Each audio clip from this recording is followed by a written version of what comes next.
Hello everyone. So in this video we will learn about how we can create custom twig functions or custom twig filters. So before starting how we can do that, let's understand what custom filters or cut filters or twig functions are. Let's take an example of if we have to define any link or define any path in our twig, so we make use of such functions provided by the Drupal core.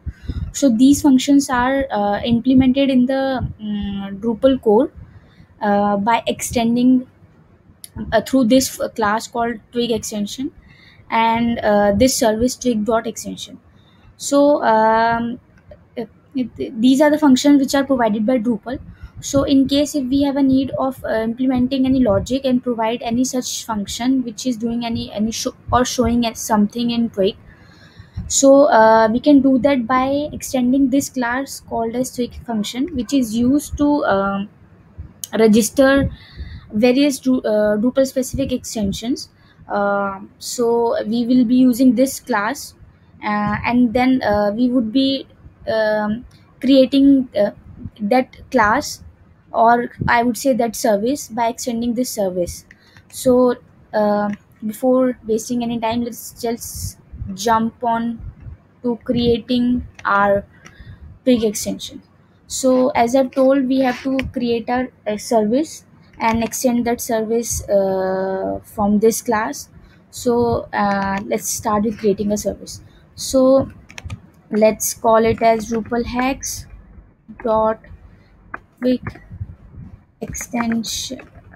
Give me extension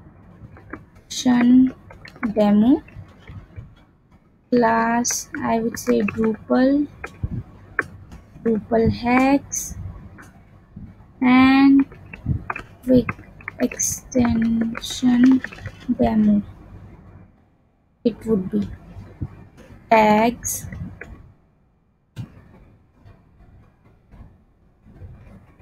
is going to we have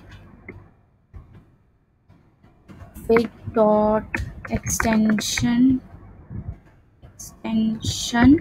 as tag. Then let's see, and then we have to create a service with this name.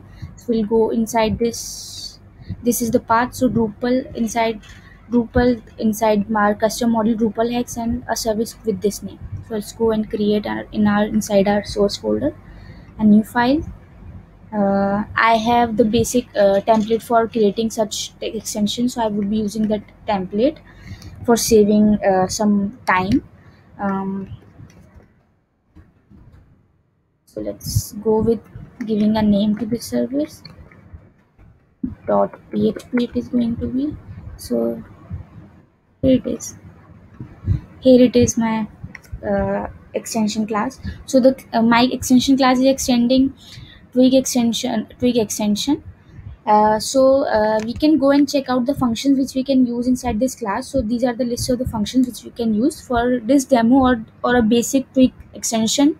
We would be needing two functions. First is get name and another is get function. Get name is used to define the unique name for our extensions. So we would be going with Drupal hacks twig. Let's go with smaller one, twig extension demo. This would be the unique name for our twig extension, and the other function is get functions. So we have to use this function to define the functions we are going to have inside our twig extensions.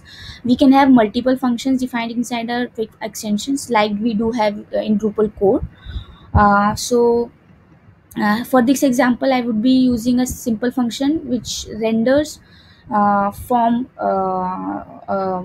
so inside this get function we have to create an object of this twig simple function, and inside that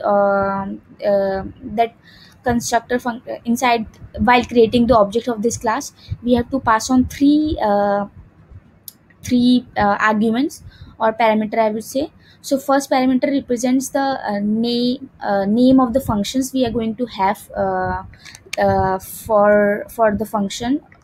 For example, we have path So similarly, in our case it is render form. The second parameter is used to define the callback we are going to have for our twig function. And then the third parameter is to tell Drupal that the function is going to be HTML safe. So I have set all these parameters.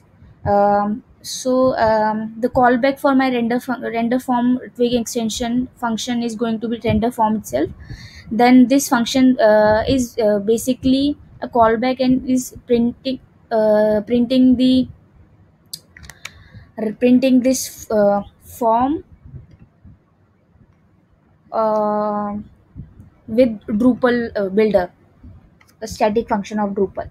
So it is basically printing or rendering a form called as Drupal form, Drupal X form. So we will go. We are almost done with everything. We have created the service. Let's go, and we have created the class for the service. This two simple small file is all what we need. I'll go and clear the cache, and aha, I've got an error. So I'll see what wrong I've done. I'll go. I'll have a template for this as well. Okay, I forgot. We have to provide the name also. I'll go and refresh it. At least we saw that we can get errors if we have any syntax or anything any error, and we can see such errors on Drupal itself by enabling the verbose. So okay, the cache is cleared. So let's go and use this filter which we have created. So I'll use this form. I'll go to my theme and inside the page .html, let's go search where I can use this form. So I would like to display before the content area. So I'll use this form, this filter, save it. So as I made changes in the twig, and I have not disabled the caching of twig for this demo. So let's give the cache. It is, since it is the front page, it doesn't use the page.html.twig. So this is a page which is using this twig file, and it is printing this form with the help of this twig extension function. So if I remove it, get the cache, let's see what happens. And it is not coming. So I think our function is working.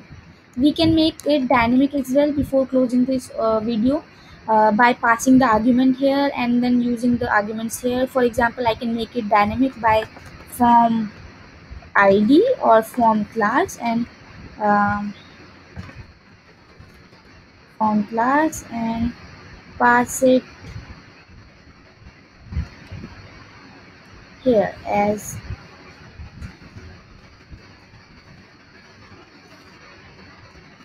and inside form class. So let's clear the cache again. Let's see if it is working.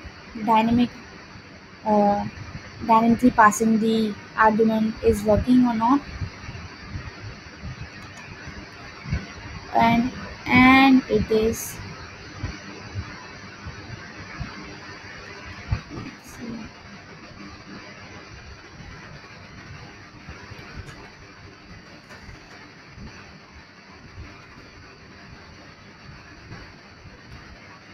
Okay, so it is removing these Drupal has this slashes. So that's another problem which we can solve. So now at least we have got it that we can pass on the dynamic value here, and that's how twig extension function works. I hope this would help someone. Thank you.